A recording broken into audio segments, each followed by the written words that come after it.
Bang ding ding, trademark. Ah, he come out 6'7" tall. Bang ding ding, one is star. Bang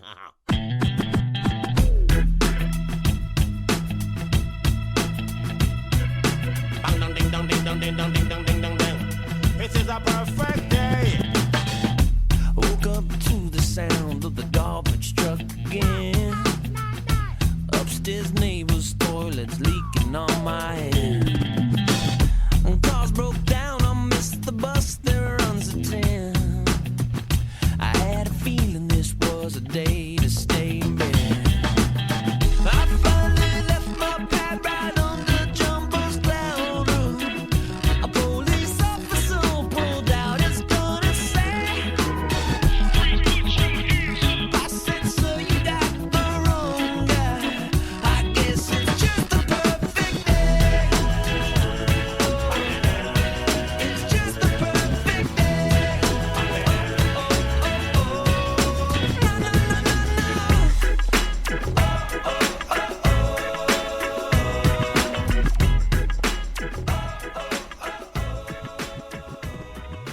Hey there, and welcome back to Eggs. Today's special guest is Vanessa Tierney. Vanessa is a remote tech entrepreneur with expertise in leading global remote teams, co-working, and international remote sourcing models and technology. She is the founder and CEO of Abodu, the smart work platform where talent meets opportunity. Abodu is a two-way street that helps both employers and prospective employees discover the best opportunities, people, and companies worldwide. She is also the co-author of the very popular book, Your Company with No Walls, available now on Amazon. Here to talk about remote work, matching people and companies to opportunities around the globe, heat mapping talent, and so much more. Please join me in welcoming to the show, Vanessa Tierney. Thank you so much. It's great to be here. Absolutely. So Vanessa is the CEO and co-founder of Abodu. It is a job placement platform. I'm not going to do a very good job describing it to you. So why don't we have you do that, Vanessa? Tell us a little bit about Abodu and what you do here in the remote work space. Okay, so Abodu is a skills mapping and matching platform, and we provide data intelligence for local governments as to what are the skills of the region, and then for companies that want to connect with people in this new world of work, whether people want to work from home in a co-working space or a hybrid model, they can connect with companies, and businesses can use Abodu to connect with talent for free. There's no charge. Oh, that's awesome. Well, and I think it's really critical, especially now, I mean, there are a lot of people who, obviously not everybody is cracked up to do remote and not everybody is, interested in staying remote. But I imagine there are a lot of people who had been toying with the idea of going remote who are now going, oh, okay, yeah, this is my new future. This is what I'm going to be doing, now in sort of I guess we can start to call it a post-COVID world that we're living in.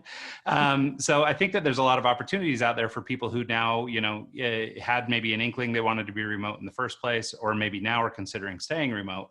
And I think it's really great that there are platforms like yours that can match people together. So can you talk a little bit about how that process goes? Like, let's maybe talk about it initially from sort of the job seeker's perspective, what that looks like if they were to try and use your platform to find remote work, because I know that's going to be a challenge for a lot of folks right now. Yeah, it will. And when you raise a good point, because when you go remote, you think, well, is this just for a few months? And when I first went remote 10 years ago, I did it for a couple of months and I thought, oh, I don't know if this is for me. I'm a very social person. I love connecting with people. And then you kind of find your flow and you realize, I don't want to give back that 10 hours a week commuting. So I think a lot of people now are going to be looking at their options, especially if companies are saying, well, there's a question about the future of your job, or we want you to be commuting back in next year. And, if you've had more valuable time with family, friends, sports, or just for yourself, you will be looking at options. One thing I'll highlight is we built Abodu, and the name actually comes from abode, your home, and do being work. But it represents every type of work because a lot of people actually now want that mix. They do want social interaction. However, the idea of like driving into a city versus working in a local co-working space is a lot more attractive. So really it's very simple. Someone will go to abodu.com/people and they will create a skills profile for themselves. And the idea behind having a skills profile first rather than a CV is the future of job matching, and this is my background for the last 20 years, it's around people's potential and skill set, not necessarily the industry they've come from. And that's more important now than ever because there's some industries in decline, but the skills are transferable. So matching platforms like Abodu and others will take the skills that you have, the Is it or work? Is it from home? Is it in a co-working space? And we'll match you. But one of the key things that we were very passionate about having in place for Obodu was that 10 years ago, like I faced bias in the recruitment process because I couldn't commute to the city, and I was excluded from loads of opportunity. And the idea of like actively going online saying I'm looking, and you know, it doesn't suit everyone. It doesn't suit the people that are not that proactive or social. And so we've built a Bodo that people are anonymous when they register. They're in control of their own profile. When a match happens, they see who the match is, what percentage it is matched against what they want, and then they reveal their age, sex, ethnicity. So hopefully we're helping companies be that little bit more diverse in the recruitment process and broadening talent pools and options for everybody. Yeah, no, I love that. And there's a couple things that you touched on. One in particular, I think is an interesting thing, is this idea that people are basically being matched on skill sets and abilities and background more than necessarily experience in industry, for example. And I think that's particularly key right now, just in that, I mean, whole industries are like popping up right now. Like, how could you have 10 years of experience doing X, Y, or Z, right? It really does have more to do with, you know, your general ability to, you know, rise to an occasion, or that potential that you were looking at. And so I think that that's a really interesting metric. The other thing I think is interesting that you brought up is this idea of, you know, you mentioned, you know, as a remote worker yourself, you know, that you're really social and you really like working socially. And I think it's funny that for years, and sort of in a traditional sense, we've kind of relied on our employers for our social work, right? Because we spend so much time at work that we socialize largely with people we work with, right? And as remote workers, you know, and I'm sure you can relate to this a little bit, I work in and out of co-working spaces and out of my home, and, you know, but I'll go down to the coffee shop and meet a buddy for coffee, or I'll go to the co-working space and I'll catch up with some people that I know from there or whatever. But I'm basically now in a position where I'm doing my own socializing, right? I'm not just having it sort of spoon-fed to me by my employer. And so I think there's something really interesting about that aspect of remote work too, where we can, I guess, kind of take control back, or take ownership of what we want out of a social life. You know, we can do our job and then we can go on and we can do that stuff without depending on work to throw the next big party for us or whatever. Yeah, and you realize that. I think it's when you hit your 30s and 40s and you think, actually, you know, I know my career, I know my experience. You may be having family at this point in time. Buying that first house could be really important to you, and, you know, your priorities shift. In your 20s, you want the socializing and you want people to set up social evenings and the drink paid for, and, you know, force that connection. But there is a point in time when the company announces that they're going to extend the office and double the capacity. But don't worry, guys, we're going to put in a climbing wall because that's going to keep you excited. You know, you hit a certain age and you're like, really? A climbing wall? That's not going to work. Or a pool table, unlimited food, you know. So I think that you're right. You take back control about how you socialize during the week. And, you know, even if I look at how my week plans out now, I have time to go and do different bits of fitness during the day. Or well, that sounds like I work it every day. I do not. One or two during the week. And like, for me, the most important thing is we've got kids now, and, you know, if the school calls and you come and collect them because one's not well, or even bringing them to school, or you can't put a price on that. You can't say, well, that's worth $10,000 in a salary each year. Mm-hmm. It's actually, you can't put a price on it. I'm seeing them move or walk for the first time, or, you know, and it's that work life. I won't use the word balance. I love like harmony. It's just getting a better sense of like living, because we're only here for a short amount of time.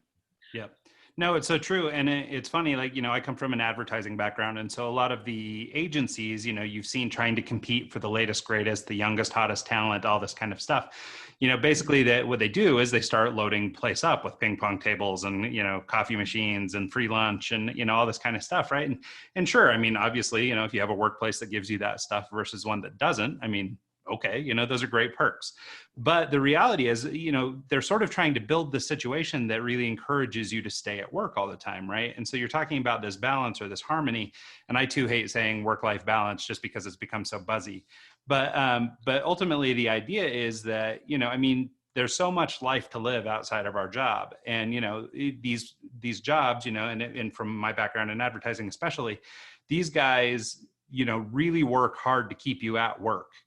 You know what I mean? And so, like, I mean, I was consulting for an agency sort of recently, and I remember going through their kitchen, and, you know, I was down there in their office working, and I was looking around and went down to make a cup of coffee, but I was looking at the types of snacks they had.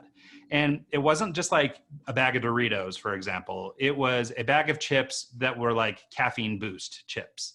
And then the caffeine boost, coffee, and then the caffeine boost pack of nuts, and the caffeine boost energy drink, and all this stuff. And I was just like, my God, they're giving everybody all they need to stay here all night. And, and it was one of the things that I noticed that I thought was really interesting when the whole world sort of went remote. One of the big responses that happened were a lot of companies creating these virtual happy hours and things like this, right? Like they just didn't want to let go and let you go do your own thing outside of work. Now it's our responsibility to hulk up and create these events where you can stay at work just a little longer with your coworkers.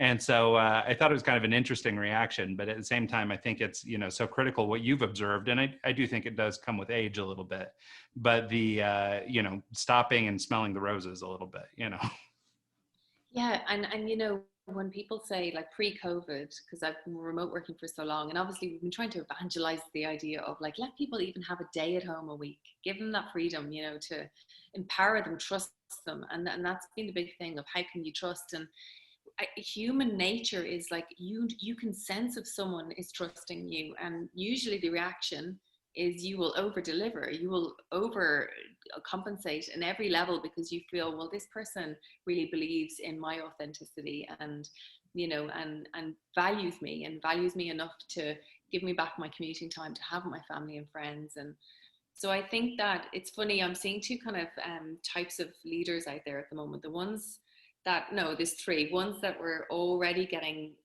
the advantages and the importance of enabling remote even half the time. And then you've got the ones that were so anti it before, and now they're like, this is amazing. How did I not know about this? And they're beginning to see this, like this ripple effect of remote. You go from productivity doesn't drop. Actually, productivity is starting to rise. And then, CFO's doing his numbers, or she's doing his, numbers, and they're like, oh my goodness, we are going to save millions. And then attrition, HR start going, attrition's improving. And, the feedback surveys are getting better. And so it's just like, and then when it comes to the CSR, and the carbon tax, we're paying less because we're reducing emissions. Like there's literally so many ripple effects.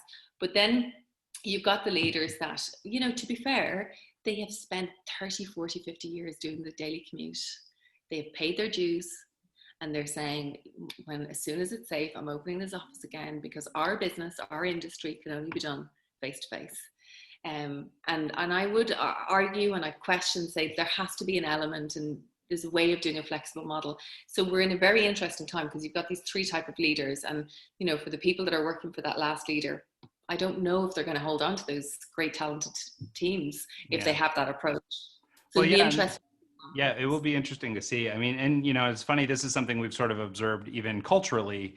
Like with my marketing agency side of my life, we have a small team in Barcelona.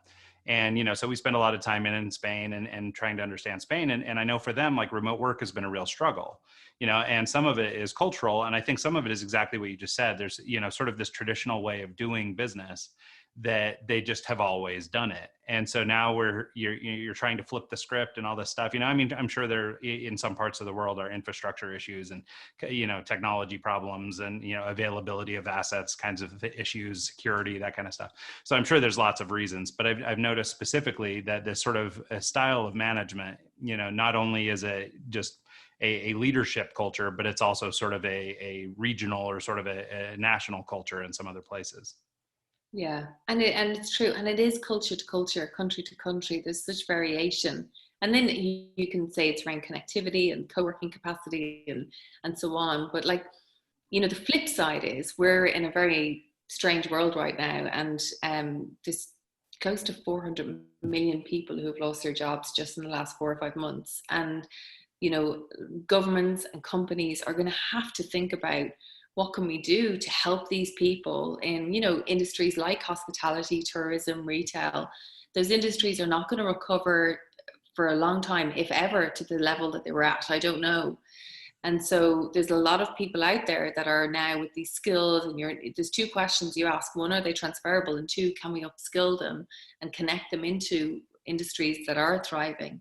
Because that's where the opportunity lies, and it needs to be done, Yeah, no, I think that makes a lot of sense. And maybe it segues nicely into this topic. So, this is something that gets thrown around a lot. I actually get kind of annoyed with it because I see it so often. But it's this idea of sort of what is the future of work then? And obviously, you guys spend a lot of time thinking about this at Abodu, and you're trying to, I guess, sort of facilitate what might be the future of work. And I think, just to sort of build on what we've been saying about sort of cultural leadership and things like that, I think the businesses that are going to thrive the best are the ones that maybe don't keep a toe back in the office, right? So right now, everybody's been pushed to go remote. And I think for so many, there were, folks who had sort of left one toe in the office in grand hopes that they'd be going back. And that intention, or I guess lack of intention, sort of prohibited them from getting all they could out of a remote opportunity. They were busy, sort of doubting or wishing they were back at work, or, oh, this is so much easier when we're just in the office, and sort of maybe taking away from this experience that could have been maybe this terrific opportunity. And so I wondered if you'd talk a little bit about that, just sort of how you see the future of work shaking out. Obviously it'll vary quite a bit by industry, but if you can talk just how it might work as it sort of pertains to remote work and what business models might look like and how folks can adapt to move forward. That's a huge question. And I'll try and simplify it from the perspective of, I think for people, it'll be your right eventually to have a percentage of your week at home, if you so wish. If we look, Germany just announced a week ago that it's now law. If that's what you require, you get to work from home. So I think that will become the norm. It'll be a hybrid model. And I think for companies, the way they're going to get ahead is actually biting the bullet and defining what you can use the phrase smart working model, because it's not office or remote.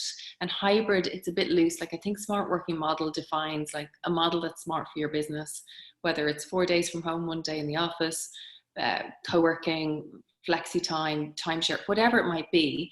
You define it and you publicly announce it. So it's very transparent. Everyone knows that if I'm going to work for that company, this is the model that I'm in. So, and there's no come in the door, do your probation, and then we'll give you more flexibility. That'll be gone. What is your model up front? And then for governments, as you know, we're now mapping talent outside of cities, because the next thing that's going to happen is there's going to be this huge mobility of people, not for work, but for living, because a lot of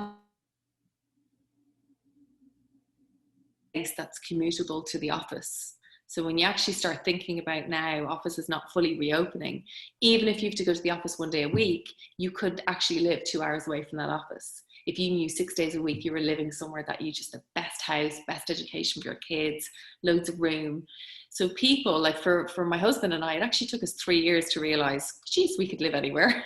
Now that we're remote, it took us 3 years to realize that. I'm hoping other people will realize sooner than that.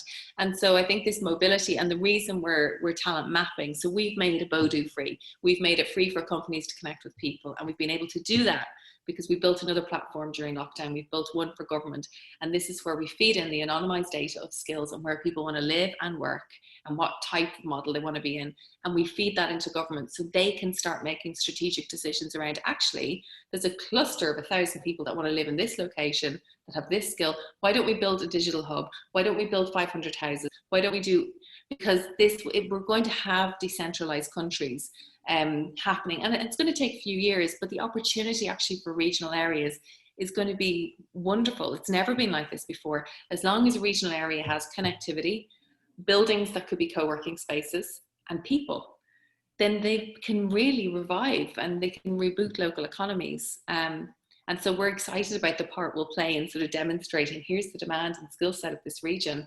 Let's bring in the companies. Well, I love that. So from the, mapping that you've been doing to date, are you finding that there are certain, geographic areas that tend to have a certain skill set, maybe more so than another? Maybe someplace on the coast has the best web developers, or someplace in the central country has the best finance guys, or something are skill sets clustered like that? Or is it, just sort of, are we just trying to gather kind of, I guess, intel for who lives in our area? It is so random. We're seeing cybersecurity, finance, tech, managers, pharma, fintech, but you'll start to see little clusters, and we can do targeted marketing campaigns for a region and say, look, if you've got technical skills, register, or if you've been abroad and you've got amazing skills and you've moved back, or are you a spouse of someone who's working right now and you thought, actually, because I can't get to the city, I can't work, or have you got mobility challenges and you've never been able to get to the city for that reason. Everybody should have an equal opportunity now. We should be living in a diverse and inclusive world. And, you know, that is, I suppose, the upside of regional working, remote working, smart working, whatever we define it. Everyone has the opportunity, as long as we know who they are and we can map. You know, up until now, most governments have been using census data. And census data, let's face it, it's not telling you exactly the skills that I have that I've acquired last week or the month before. So we felt like it was our duty to be able to give people the opportunity to have a skills profile and really position themselves, not just to connect jobs locally or nationally, but now, you know, globally. San Francisco companies are now looking globally for the best talent if they have remote work models. And that's a mindset shift for a lot of job seekers to take on board. Yeah, no, that is really cool. And, you know, and it's funny too, because I just think of the opportunity. You know, I have family that come from a very small town in a state just north of here. And, you know, I was up there and I was talking to somebody about a remote work program that exists here in the state of Utah, where I'm at, where basically they go into these small towns and they build a co-working facility, and then they basically recruit people into positions for different companies within these small towns, right? And they're able to make just revolutionary change to the economies of these cities. All of a sudden, these small towns have several people with, you know, gainfully employed. You know, they're making reasonable money, working for good companies, that sort of thing. And it's changing the whole landscape of these little towns that people still want to live in. You know, I mean, so many people have been forced into the cities to try and find employment, but, you know, ultimately they'd rather be home. You know, they'd rather be where they're from.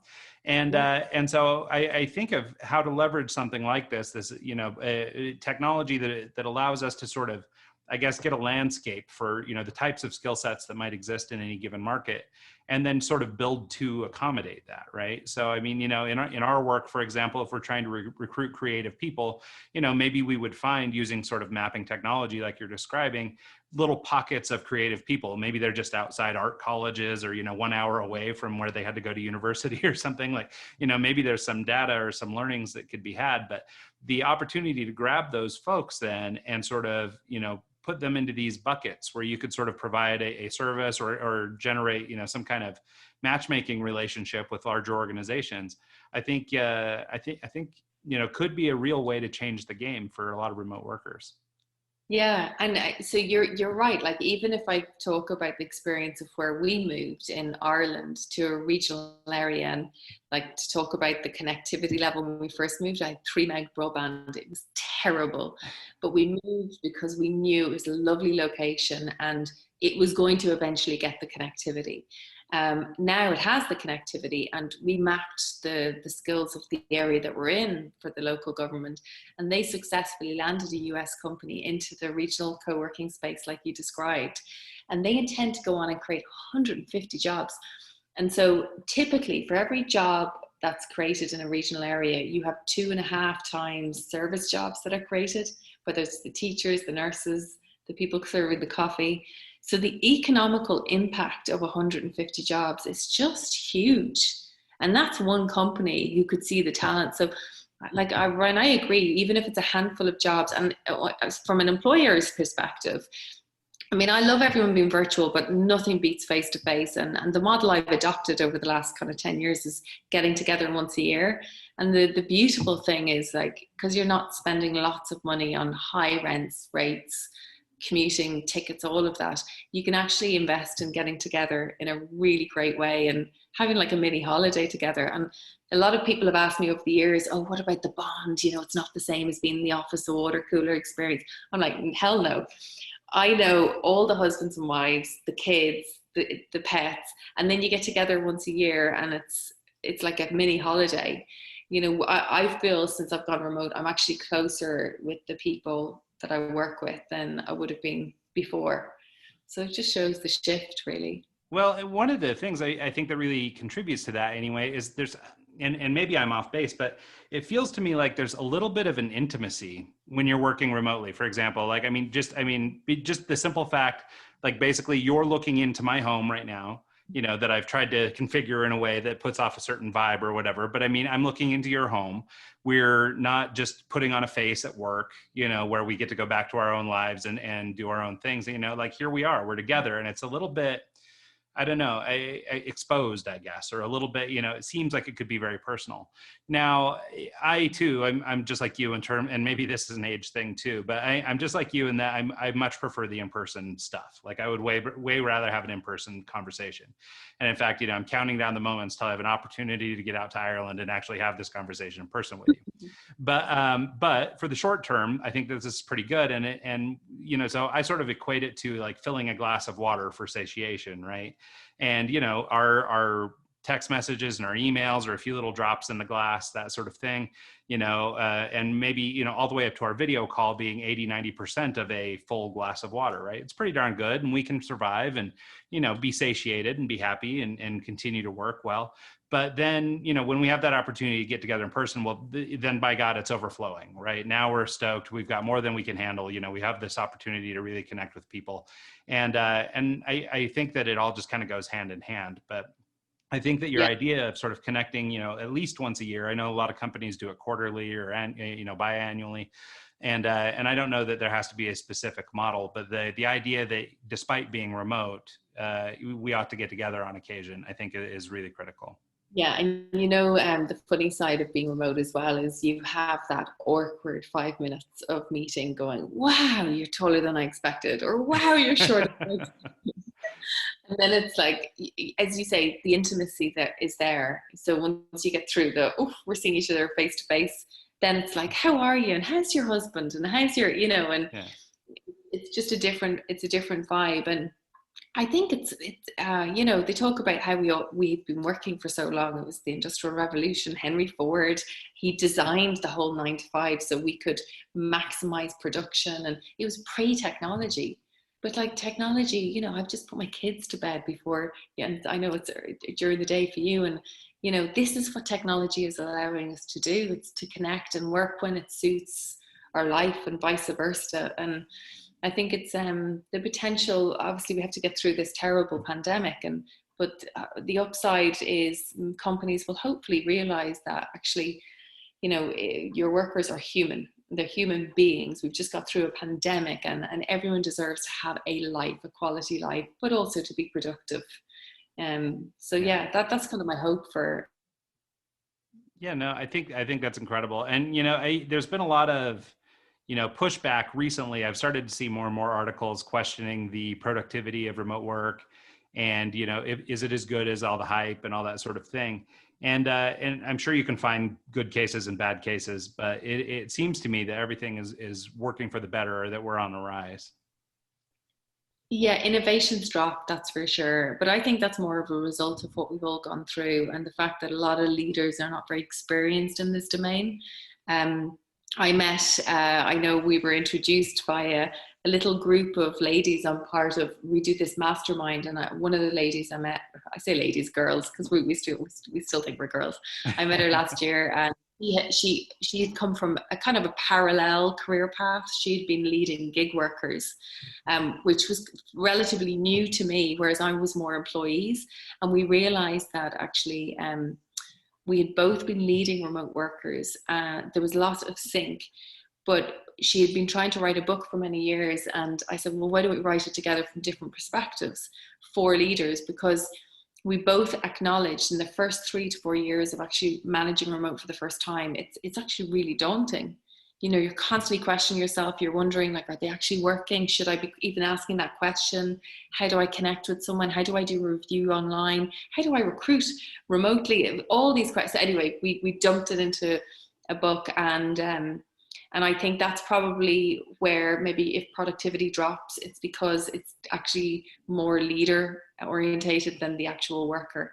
But that's all fixable, but I think this is not the year to really challenge people. I think when we get through the pandemic, that's when it's, how do we make this work? Yeah, no, I think that's right. So the book is called Your Company with No Walls. I'm going to screw up her name if I try and say it though, but do you want to announce your co-author's name? Yeah, Tiana. So Tiana is living in Brazil, and she has the best life. She kite surfs every day, and I don't know if it's every day, but we'll say every day to make it sound like she's a wonderful life. And, she manages a tech team globally, fully remote, and she's just wonderful. She's got so many hacks around this is what you can do to execute this, and you know, especially for startups that are trying to do it on a tight budget but get super expertise in to build technology. She kind of has that down pat. Yeah, that's awesome. Well, and you know, I too sort of come from that background. And when I first started getting into sort of, I guess what we're calling remote work advocacy, I sort of looked at a disadvantage. Basically, I come from this world where I'm basically a glorified freelancer, right? I mean, we work for these really big companies, but we basically come in and offset ad agencies and things like that and do their you know, large scale work. But as a contractor, we're always that team made apart. We're the guy outside. And so I came into remote work sort of from the perspective more of the contractor or the freelancer and the, you know, the things that a contractor or a freelancer might go through in this space. And it wasn't, you know, like I say, I saw that as a disadvantage. And it wasn't until later that I started to realize that even though I don't necessarily have the same experience in terms of, you know, I don't know, Twitter, and I employ, you know, 100,000 remote workers or something, like I don't have that type of expertise. I found that there's so much crossover and nuance between them that, I mean, the experience that I have is every bit as valuable or interesting, you know, and offers maybe just a different perspective. So I think it's really important that you partner with somebody like Tiana to do a book like this, because, you know, it's good to sort of, I think, see both sides, you know, because the life of the employee versus the life of the freelancer or the gig worker is, you know, a little bit different. Yeah, and my eyes have been opened to gig working in the last 12 months. So I've really embraced the model in line with the employee model, and I think it's wonderful, and the talent out there is incredible, but the whole management of it and the project management and that tight management, it's really important. But if you get it right, it's just unbelievable, because you've all this expertise coming in helping your business, but you don't have the weight of salaries and the responsibility from a HR perspective. And I think as a startup, when you're kind of scaling up and down and pivoting, and it's brilliant to have that resource. And then there's the flexibility in some cases to have people who were supporting you in a consultant capacity go full time, you know, when the company starts to grow and thrive. So yeah, it's an interesting time. And pre-COVID, they were predicting that 50% of the workforce would be gig working by 2025. I don't know what the pandemic has actually done to those numbers, but that's interesting. And I think as a leader, then, if you know that that's where millennials and you know, the direction is going, you need to know how to manage both models effectively and in sync. Yeah, no, I think that's true. And I think that there's just so much range, right, in terms of what people are going to actually want after all this. It's been interesting. You know, I talk to a lot of people who freelance and things like that. And I've come across many who are like, okay, well, now's the time. I need to get a job or something. I got to have some stability. I can't have this thing come and go and ebb and flow all the time. Because essentially when you're a freelancer, you're a business owner, right? You have a very small business, usually a business of one. And the only way to scale is to bring on additional freelancers. And so it starts to, you know, get out of control pretty quickly. And so I've met a number of people who are like, you know, through the pandemic, they, you know, maybe had clients dry up and they're now ready to look for employment. But I would still say the majority of them, you know, are just kind of weathering the storm and still looking for their gig work. But what they like about it, I think, is the same thing that, you know, your traditional remote employee might like. And it's this idea of flexibility. So we talked a little bit about sort of, you know, the future of work and what that might look like. But one of the themes that keeps coming up for me is embracing fluidity and understanding that things need to be able to ebb and flow. I think there's this misconception that is really common among sort of remote work advocates, that they see the future of work as being totally remote. Everybody will be remote. We'll be working from our little pods at home, and that'll just be the world we live in. And I think what most advocates actually lean into, and actually what you were just describing, is this idea of fluidity or flexibility. You know, that maybe a day a week you get to go home, or maybe, you know, whenever you need it, you go home, and when you want to be in the office, you're in the office. And I think that that's one of the big things to try and embrace with, you know, trying to figure out what the new business models look like and figure out where to from here, is this idea of fluidity. And I don't think it's ever been more true, maybe, at least not in our lifetimes, than during this pandemic, you know, and basically having something so large and so, you know, on such a massive scale come in and basically tell you the way things are going to be, regardless of the control you thought you had prior. And so I wondered if you had any thoughts just about sort of fluidity in business models and how we, you know, move forward in a way that works and allows employers to trust, because ultimately that's kind of the thing. It's really interesting that you say like we're not in control right now, because we're not. We listen a lot to the UK radio. My other half it's English, and we're facing England, so we can pick the radio up. And a month ago, it was like, you know, Boris and all the politicians were saying, "Get back to the office." You know, London's dying. You need to get back in and spend your money. And like literally 2 days ago, go back home. You know, don't come to the office. So like literally no one is really in control, and this is such a massive experiment, getting people to be fluid day to day, week to week, including governments. And I think it's manageable, but the business practice of like how you measure impact, this idea of presenteeism and, you know, clocking in, clocking out, and it has to go. It has to be based on results. I mean, maybe Richard Branson had it right a few years ago. He sort of said, look, at Virgin, unlimited holidays, you know, just agree your goals, agree your projects, get them done, and then it's up to you what you do with the rest of the time. And that's really the direction we're going. I think for companies that try and do both, you know, you see this software that's coming in now that can really monitor people at home, and, you know, not just, I mean, I heard about software the other day that doesn't just monitor when you log in, but like literally your eyeballs, how much you're looking at one screen, how engaged you are. It rates your happiness level. It rates your happiness level. So it's just like, there's going to be a fine line. And this is when companies will thrive if they go, let's run a fluid model, let's measure on output, let's trust, but let's use tools on when we're assessing people on the way in, such as personality, behavioral, cognitive, and use those tools to support the right people to join the organization. For the people that are in the organization already, use those tools to find out who they are, who the leader is that's managing, because it could be the wrong leader now in this new world. You might have to shift that leader into another area, and make sure everyone has the training, the support, the reward mechanisms that works for them. Like, money does not drive me as a dangling up here. There are other things that drive me, but then I know other people that they're just, the money is just. So now more than ever, that needs to be established. And I think everything that we used to have in the office, if it was full-time, things can be replicated. Like, I'll just end this answer with one thing I heard about last week. It was an assessment center for a day. So this company is hiring, and we've just taken on Yonder Desk, which is like this cool virtual, I just got a new virtual office. I have a view of a sea bay. It's amazing. And this assessment center, basically people coming in, and you go to the lobby and you go in for your interviews and so on. And then at the end of the day, there was kind of like what would have been the equivalent of like, you know, we have a little drink in the bar and then you go home. It's a very cool company. But instead what they arranged for was like food to be delivered to the candidates' homes and a drink.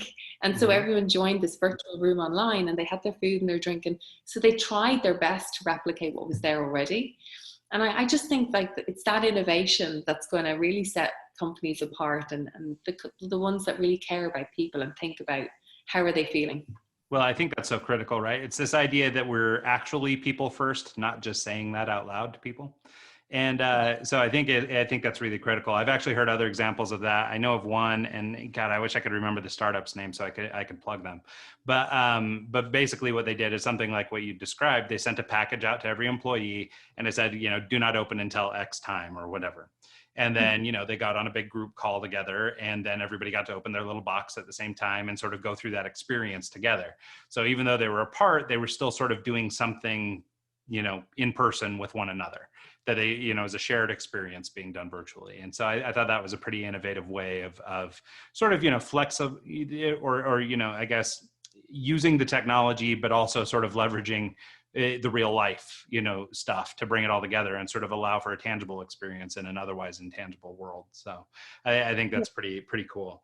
One thing I wanted to talk to you about, as it pertains to governments. So, going back to our geognostics technology and mapping of resources, one thing that governments are sort of known for is being, traditionally very slow to pivot and slow to come around to new technologies and new things like that.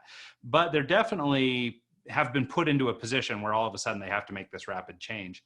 What sorts of problems are you seeing sort of at the governmental level where they're having to make decisions that are, I guess, forcing their hand into being a little bit more flexible and a little bit more, move a little bit more quickly into these new, I guess, post-COVID times?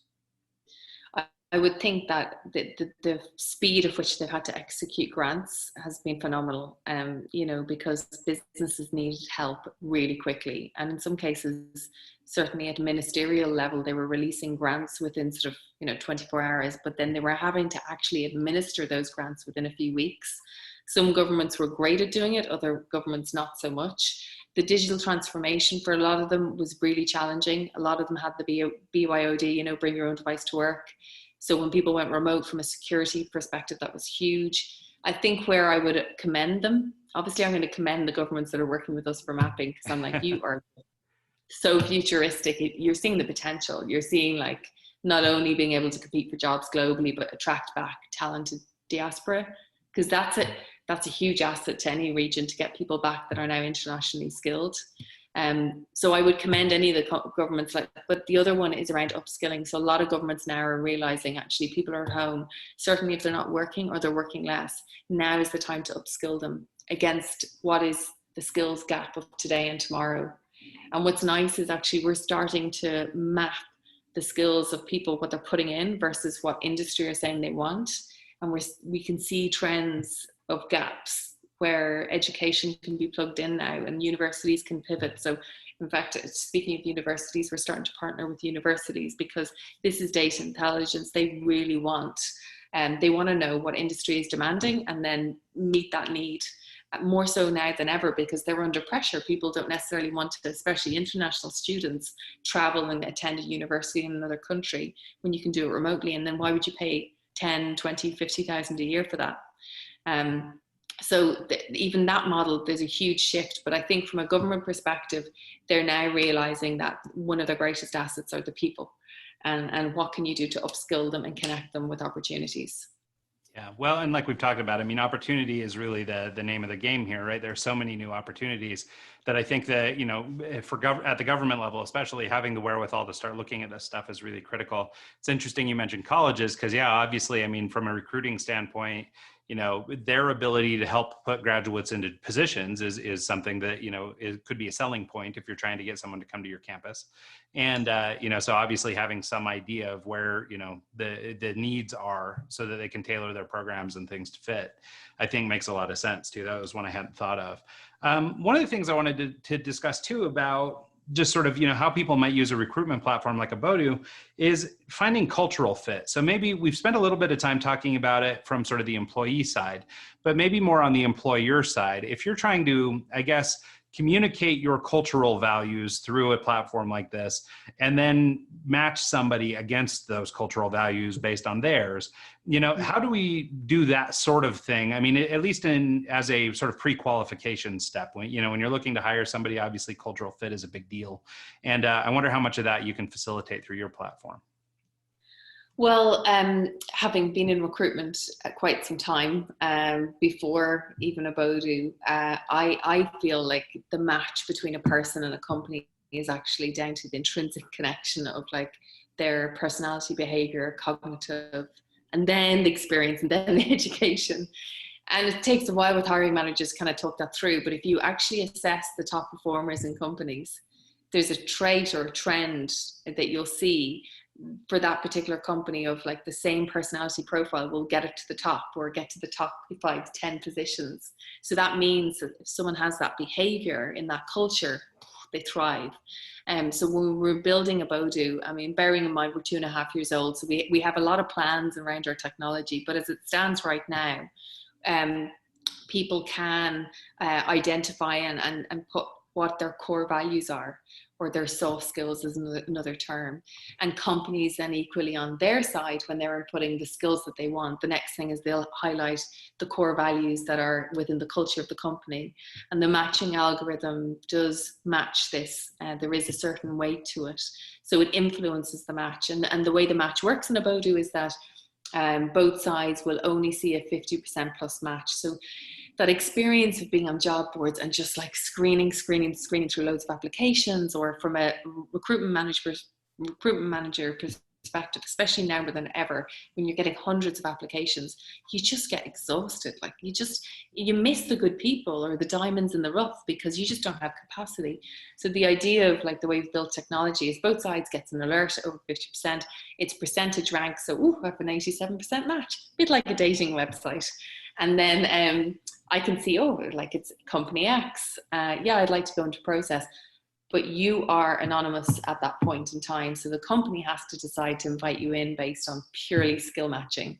And then they see your age, sex, ethnicity. So hopefully it just makes it a little bit more welcoming for diverse talent, whatever your diverse is. Yeah, one of the particular diversities that I think is interesting and seem to be often overlooked as it pertains to remote work, at least in a superficial kind of way, is it seems like ageism really can exist in this environment. People have these ideas, and maybe lesser with more mature companies, but with new companies especially, they're looking for the new college grads, they're looking for these kind of people, and it seems like people maybe even my age or slightly older, might have more trouble applying for a remote position than another. So I think that's really interesting what you're doing there, because I think, we get really caught up in, maybe racial differences or religious differences, and these being factors that people are discriminated by.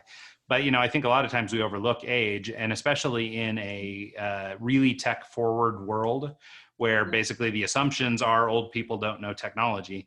It does seem to lend itself to some ageism there. So I think that's a really interesting thing that you're working around. Yeah, you're really right around the age. Even when I was in recruitment in my 20s, and, not that it would ever be put on a job ad or any publicity, but, I would get briefs from managers specifying age profile, and over, dare to say, I'm nearly at the age that they used to say was, that was the top. Don't bring me in over that age. And I look at it now and I think that is just terrible. And certainly the experience, the weight of experience that you have by the time you hit your 30s and 40s, it's phenomenal. And I don't know, certainly since we've had kids, I have a whole new ability to manage time that I didn't have many years ago. That is priceless, So companies are shooting themselves in the foot if they think that way. Having said that, though, I know I'm on the borderline millennial, supposedly, and I just keep up with technology. But there are kids coming through. When I say kids in their 20s, I'm like, wow. So I think what's important is like to provide the skills training that you need to stay ahead. Yeah. That's the company's responsibility, I feel, for people. And people are very willing to invest time to have strong careers into their 60s and say, we're all going to live longer, touch wood, so it's important that we're not just forgotten at a certain age. And that's why we built Abodu for that match. It's like, well, match on skill, and then if you're going to discriminate, it's going to be obvious. Yeah, no, I think that's so great because, I know especially for older people, and maybe if the technology is a little overwhelming, but maybe they have years of people management experience, or maybe they have characteristics that would make them a great employee. However, you just scrub them off because you don't think they can learn how to run Slack very well or something. It's like, I feel like we can train our people to do those things. So I think that's kind of an innovative way of looking at, employment, is this, not giving people all these extra factors to judge on. Basically, this person is capable of doing the work you want. Who that person is, you can figure all that out later. So I think that's a really smart approach. Thanks. Yeah, and hopefully, look, the proof's in the pudding. More and more companies, as they take on people from diverse backgrounds, it's proven. Geez, the P&L goes up. It's just, you have to take the leap of faith. And I think a lot of companies talk about having diversity and inclusion, but you can't be fully diverse and inclusive if your recruitment process is biased through it. It has to be from the first touch point of a candidate right through to onboarding, right through to succession planning and exiting, the whole thing. But it's happening. And I think, like, outside of COVID-19, the next thing that's on people's minds is equality and, you know, inclusion. So that's what they're, and the environment, like they're the three big things right now, you know, that post-COVID, the world will be very different. Well, an environment is one of those things that I don't think gets touched on quite enough, you know, because I don't think people stop and measure that impact. I think it's really easy for us to get our blinders on and think about just our corporate needs, right? Like our business's bottom line and things like that. We're not really thinking about this sort of, I don't know, more altruistic, you know, the footprint we're leaving, you know, by having our 200 people drive into an office, or, you know, all these different things. And so I think that, you know, that's maybe one of the under marketed things. You know, it ends up coming off as like this little add-on that people in the remote industry throw out there. But I think that making that a bit of a focus, I think for most people who are trying to do good, I think that that's a great selling point to think of too. Yeah, and you just quoted there like a 200 workforce office. That equates to 9,200 metric tons of carbon emissions every year. You know, so it's just phenomenal. And I think that generations are coming through where, for a lot of, keep saying kids, make me sound old, but for a lot of people in their 20s, that's just, I've done interviews in the last week, and I've just been blown away, and my heart's grown, because as I'm interviewing them, they've researched Obodu, and they're talking about the fact, like, we're actively trying to tick 3 boxes of the UN sustainability goals. We tick 7 in total. Our mission is, you know, if people have connectivity, we want to help them get discovered. You know, we want to help governments reboot. You know, we have a lot of missions and values. They've read them all, and they're there telling me the calculations, because they care.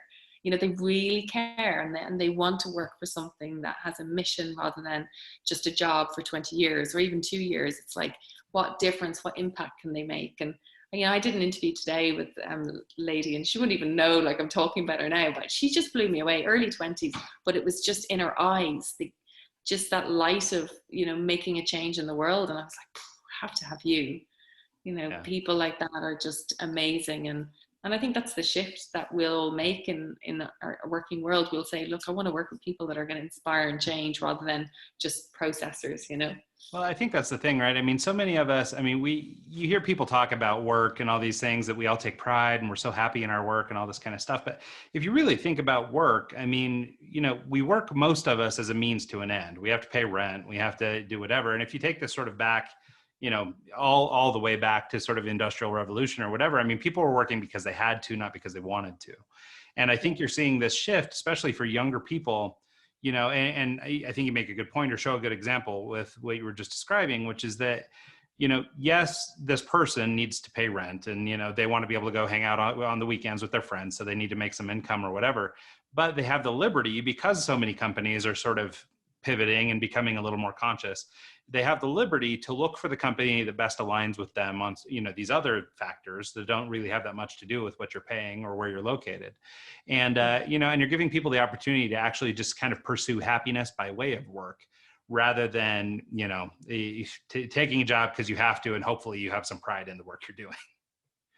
It's true. And now you've made me want to go and see that Will Smith film, like, Pursuit of Happiness.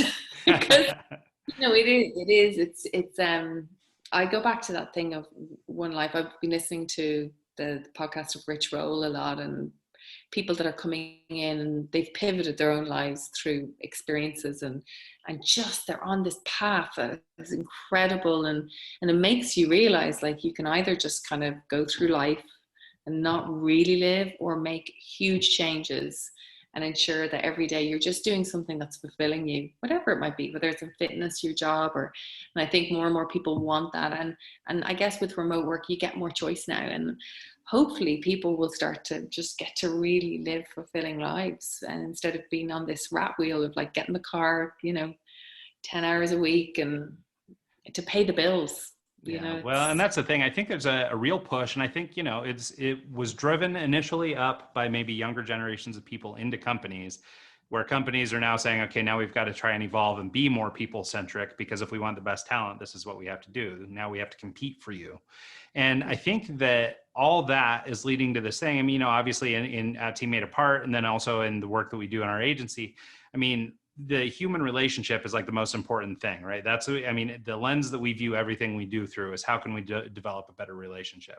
And you know, and it's a little cliche to say it, but everybody that you talk to, you know, if you look for anybody who's sort of achieved, I guess, quote unquote, happiness, it's not work. It's not the time they spent away from people that they loved. It's not the time they spent, doing any of that kind of stuff. It's the time they spent out at the lake with their family, or it's the time that they went on this vacation with their friends, or, you know, whatever it is, but it's always that, right? It's always the relationships. It's always that stuff. And I think the more that we can work towards that in our workplaces and find companies that align with us sort of in terms of our interests or our desires, and sort of, I guess, facilitate this ability to foster great relationships both directions, you know, between both the employer and the employee, I think ultimately we're going to get closer to what, you know, you might consider happiness, even if you still have to pay rent. Yeah, absolutely. Absolutely. I think about all the fun things that I've got to see in the last 6 months with the kids being around, and, you know, there's situations like the BBC interview of them running in and you're on an important call, and now that's just a given every day. You expect a kid to run into the background. Oh yeah, and ask my phone's sitting here buzzing right now, getting texts from my kid. Hey, are you gonna come get me? Or so no, I think that's incredible. Well, and hey, I think that's probably an okay place to wrap us up too. We're getting to the end of the show. Let's just, I guess, for sort of parting shots, anything else you'd like to share about Abodu? And then outside of that, let's, you know, just where can people track you down? How can they learn more about the work you're doing, either at Abodu or personally? And how might they connect? Okay, wonderful. Well, I think for anyone listening right now that feels like, geez, I want to bring opportunities to where we are, and they can connect Abodu with their local government, their heads of economic development, do the introduction. You can reach us at info@abodu.com, ABODOO.com. For people that want to be discovered, can't guarantee you'll be a match to a company, but if you're on Abodu with your skills profile, you're there. So you've increased your chances just by being on there. And then for businesses, it's free, and there's talent in 62 countries registering right now. So it's a no-brainer. Register and post. Don't pay a job board. If people want to find out more information, we have a blog and we have a newsletter. So subscribe on abodu.com. Connect with me on LinkedIn. I have a profile up there. It's Vanessa Tierney. And just like a parting words, we've had this motto for years and years since we started. So life is a journey, not a commute. And I just wish everyone well, and thanks for listening. That's awesome. Well, thank you so much, Vanessa. Like I said at the top, I'm very grateful we were able to connect and make this happen. Thrilled to death to have shared this conversation. And I think you're working on some really meaningful and impactful stuff. So thank you so much for sharing. Thank you so much, Ryan. I really, really enjoyed it. Absolutely. And thanks also to everybody who tunes in this week and every week. And we'll see you all next time.